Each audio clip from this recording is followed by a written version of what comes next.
আসসালামু আলাইকুম সম্মানিত ভিউয়ার্স, কেমন আছেন আপনারা? আশা করি ভালো আছেন। ওয়েলকাম টু মাই চ্যানেল মিলন মেহেদি।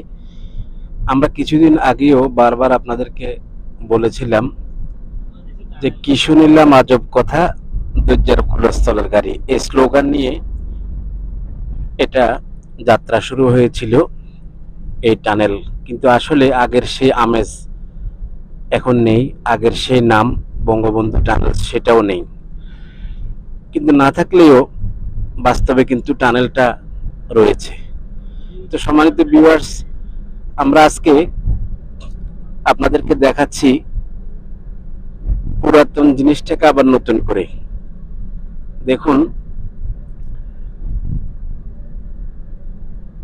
নদীর তলদেশ দিয়ে আমরা চলে যাচ্ছি পার হয়ে আনোয়ারার দিকে।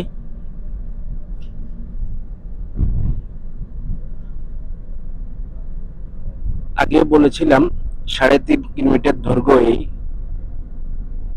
টানেলটি। দীর্ঘ প্রায় 5 বছর লেগেছিল এটা তৈরি করতে। আমরা ঐতিহাসিক ক্ষণের সাক্ষী হয়েছিলাম, দেখিয়েছিলাম আপনাদেরকে। ঠিক আবারও আমরা এই জায়গায় আসার সৌভাগ্য হয়েছে বিদায় আপনাদেরকে দেখাচ্ছি। প্রায় 3.5 কিলোমিটার এই টানেলের দৈর্ঘ্য, এবং চতুর্পাশে রয়েছে অনেকগুলি ইমার্জেন্সি এক্সিট। এখানে দেখতে পাচ্ছেন, এখানে 60 কিলোমিটার উপরে গাড়ি চালাতে নিষেধ করা আছে। আমরা আসলে মূলত যতবারই আসি মনে হয় যেন এটা একটা নতুন জায়গায় এসেছি। এত সুন্দর একটা টানেল,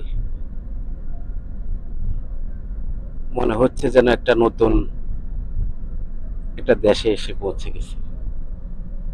সম্মানিত ভিউয়ার্স, আপনারা এই টানেল চট্টগ্রামের যে কোনো জায়গা থেকে আপনারা আসতে পারবেন, যে কোনো রকম গাড়ি করে আসতে পারবেন। তবে 4 চাকার গাড়ি ছাড়া এটার ভিতরে অন্য কোনো যানবাহন, বিশেষ করে দ্বিচক্র যান বা ত্রিচক্র যান, যেটা ট্যাক্সি বলি, এ ধরনের গাড়ি একদমই নিষিদ্ধ। সম্মানিত ভিউয়ার্স, এক সময় বাংলাদেশের জন্য এটি ছিল একটি স্বপ্ন যে আমরা টানেলের ভেতর দিয়ে সাগর পাড়ি দেব। এটা একটা স্বপ্ন ছিল, এটা আজ বাস্তবে আমাদের মাঝে ধরা দিয়েছে। আমরা যে জায়গাটি যাচ্ছি, এখানে আসতে অনেক পথ ঘুরে আসতে হতো। এই পথটাকে করেছে এই টানেল সংক্ষেপ। আসলে এই টানেলের উদ্দেশ্যটাই ছিল যে দুইটা শহরকে এক করা, আনোয়ারা উপশহর এবং চট্টগ্রাম যে মেগা সিটি আছে, এটাকে এক করাই ছিল এই টানেলের মূল লক্ষ্য এবং উদ্দেশ্য। এবং সেটা বাস্তবেই আমরা আমাদের ভাগ্যে জুটেছে দেখার। আমরা টানেলটা অতিক্রম করে আবার আমরা টানেল শেডে এসে পৌঁছে গেছি। এখন আমরা রয়েছি আনোয়ারা এলাকায়। তো সম্মানিত ভিউয়ার্স, আপনারা কেমন লেগেছে জানাবেন, কমেন্টস করবেন। এবং এই পাশটাকে তো আগেও বলেছি, এটা আসলে বলতে গেলে কাফকো এরিয়া, এবং এটা as like a same Singapore বলা চলে।